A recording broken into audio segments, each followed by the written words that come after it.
נחמה, זוכרת משהו מאונצ'ו? לא זוכרת, לא זוכרת. אני לא זוכרת. אני לא זוכרת. אני ממש לא זוכרת. אני לא זוכרת. זה... לא זוכר.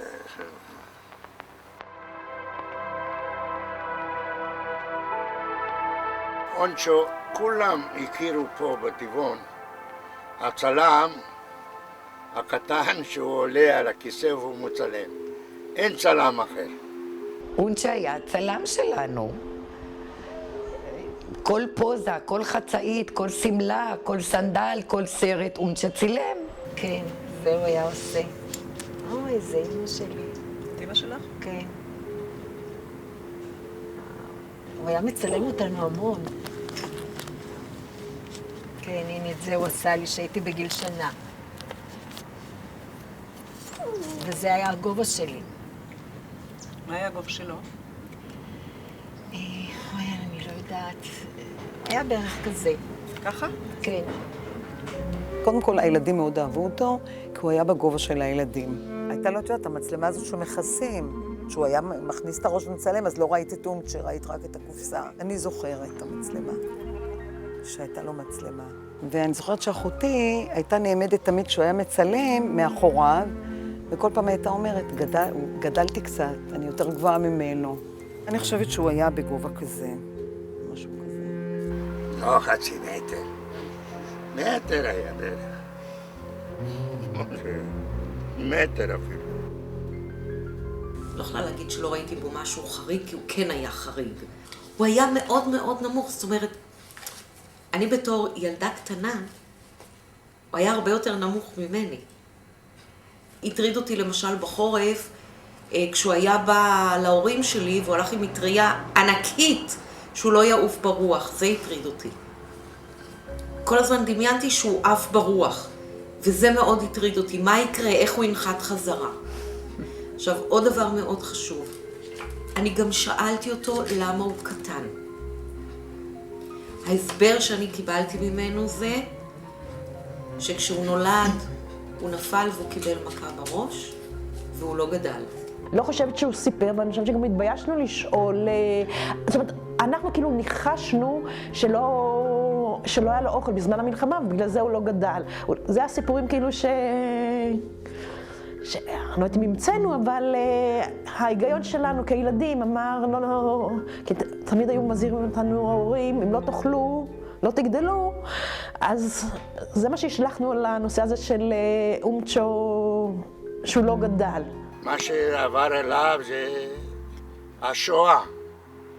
מה שהרי אתם כתוב בכל מקום המנגלה, שהוא עשה ניסיונות על ילדים, על נשים בהיריון, והוא נשאר גמד. אתה חושב שהוא נשאר גמד בגלל הנישואים האלה? נישואים, כן, זריקות.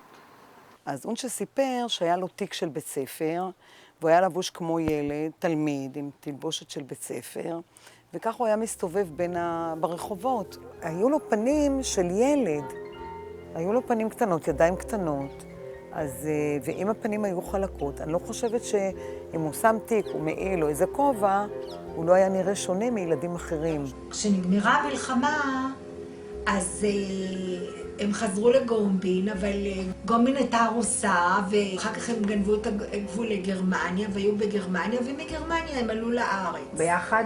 כן, הייתי בת שנה, כן. אז כל התמונות שצולמו בעצם על הספינה בדרך לארץ, אונצ'ה צילם? כן, ואחר כך הגענו לטבעון לשיכון עולים. אני הייתי ילדה כשהכרתי את אונצ'ה, ואונצ'ה היה הצלם השכונתי של כל שיכון עולים. שיכון עולים היו בלוקים של עולים חדשים, של 16 דיירים, 8 למטה, 8 למעלה, והיו כמו משפחה. היו שם, אני נניח שהדירה הזאת לא יותר מ-25, גג, 27 מטר. היינו שם, זאת אומרת, גרו שם האמא שלך, זאת אומרת, היא הייתה אז ילדה קטנה, בת 4-5, ההורים שלה ואונצ'ו, ולזה התווספתי אני. ושיהיה ליל סדר או שמשהו, היינו מתכנסים כל המשפחה, אז גם הצלחנו לישון שם, אני יודע, 10 אנשים. בית של חדר עם מטבח ושירותים. כשהחדר, וואי, אני זוכרת את כל הפרטים. החדר הזה היה הכל, הוא היה חדר שינה, הוא היה סלון, הוא היה הפוטו שלו, שהוא היה מצלם שם. זאת אומרת, בקיר האחורי, איפה היה קיר עם וילון שהיה רקע לתמונות, שאפשר לראות את זה בהרבה תמונות שהוא צילם. צבע ורוד כזה, ורוד עתיק, מה שאנחנו קוראים היום. נדמה לי שהוא החזיק בבית גם קצת צעצועים כאלה, שהוא צילם ילדים. היה לו מין ריבוע עץ כזה גדול, שזה היה מין ארון כזה, שבפנים היו הקופסאות האלה. אני זוכרת רק את זה, את הקטע של העבודה, הריח המסוים של החומרים הכימיים, את המכונה הזאת שעולה ויורדת, שפינטסטי שהיא תהיה שלי פעם. בשבילי כילדה זה היה מין פלא כזה לראות איך הוא מעביר את זה מהפילמים לנייר שפתאום מתהווה תמונה. הבית שלו כמובן היה לפי המידות שלו, קטן, מיניאטורי, תמיד מסודר טיפ-טופ, תמיד מאופזר טיפ-טופ, הכל במקום, שום דבר לא זז, כאילו לא חיים בבית הזה. גם הוא תמיד היה מטופח, תמיד היה מסודר, תמיד היה מגוהץ, תמיד עם עניבה, תמיד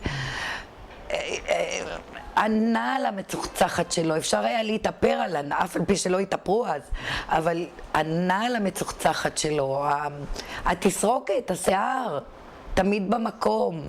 מאוד אהבנו לבוא אליו הביתה, ותמיד היה מבריק, ותמיד הנעליים שלו היו כאלה מצוחצחות, תמיד עם חליפה, ונקי ומסודר, ותמיד היה מריח ממנו. אז היה אודיקולון כזה, וקצת ברילנטין. אני זוכרת אותו ממש דמות. היה לו חליפות מיוחדות, היו עושים לו. הוא היה ג'נטלמן כזה עם חליפה. כל פעם היה בשפות, אתה יודע, כל מיני חליפות. היה מתלבש יפה ונקי.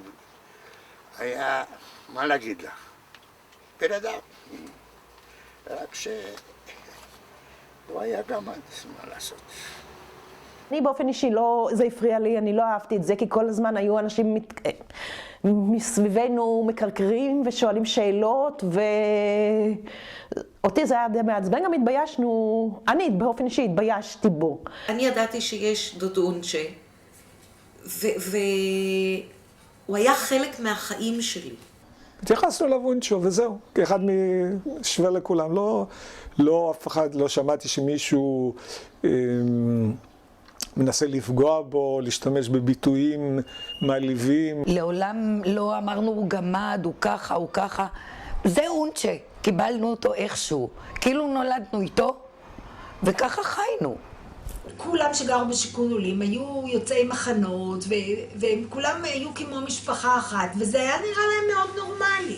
והילדים נולדו שם וגדלו שם, והם גדלו לתוך החוויה הזאת, או אני לא יודעת איך להגדיר את זה, והם היו רגילים אליו. הוא צילם ילדים, הייתה לו גישה נפלאה לילדים. אפשר לראות בתמונות תמיד חיוכים. הוא אהב מאוד ילדים, אני חושבת שהספציאליטה שלו היה בצילום ילדים. היה מעמיד, תעמדי ככה, תסתכלי פה, תסתכלי לשם. פורים שמתחפשים, היו רוצים רק שהוא יצלם.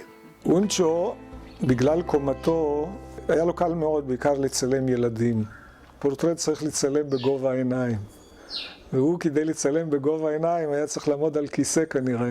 אני לא זוכרת אבל סיפורים של אמא שלי שהם היו שמים אותו כבייביסיטר על הילדים של השכונה. זה הייתה, שיכון עולים זה מין דירות חדר צמודות אחד לשני, והייתה מרפסת לאורך כל החדרים, ושם אנחנו היינו משחקים. לפי הסיפורים של אמא שלי, הוא היה הולך עם מטאטא, יעני רובה, ועושה רונדלים, שומר על הילדים, כך שההורים יכולים ללכת לבלות.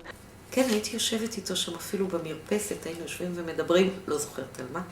אני זוכרת ששירה, שהייתה קטנה, הייתה מושיבה אותו בעגלה של הבובות והייתה מסיעה אותו. ואמרת לו, בוא נשחק. היה אוכל את התפוח, איך הוא היה מקלף את הקליפה. תמיד היה לו אולר בכיס, נכון? כן. היה לו אולר בכיס, היה מקלף בצלחת, מקלף את התפוח וחותך אותו לחתיכות, ויו, איך אני זוכרת את זה, אלוהים. יאללה, חנה. איך הוא היה מקלף את התפוח? מסביב, מסביב, מסביב, אחר כך חותך אותו לחתיכות, וואי. תורה, ואמרת לי שאת לא תזכרי. וואי, לא ידעתי שאני כל כך סנטימנטלית.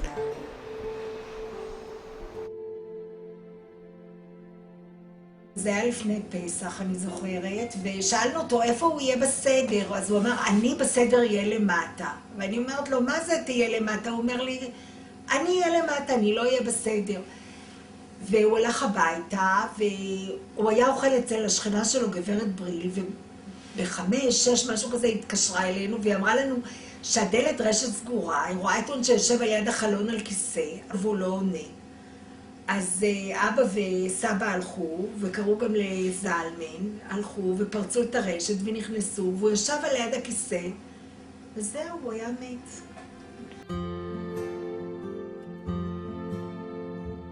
השארתי את דודאון שבמקום הנקי שלו.